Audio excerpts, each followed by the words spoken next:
ഞാൻ ഇനി ചിലപ്പോ നന്നായാലോ?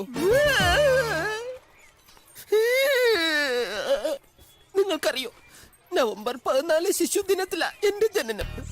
പൂക്കളെയും പൂമ്പാറ്റുകളെയും സ്നേഹിക്കുന്ന ഒരു കുഞ്ഞ്, വളരെ കുഞ്ഞു മനസ്സ് എന്റേത്. ഈ കോളനിയിൽ നിന്ന് സത്യം പറഞ്ഞ പോകാൻ തോന്നുന്നില്ല. അറിവില്ല പൈതലാണെന്ന് കരുതി ഒന്ന് ക്ഷമിച്ചൂടെ? എടാ ചാരത്തണ്ടി, ഇനി നിന്നെ ഇവിടെ വെച്ച് പൊറപ്പിച്ചാൽ ഞങ്ങൾ അനാഥ പിള്ളേർക്കുള്ള അമ്മ തൊട്ടിലൂടെ തുടങ്ങേണ്ടി വരും. മര്യാദക്ക് സ്ഥലം വിട്. അണ്ണ ഒരവസരം കൂടി.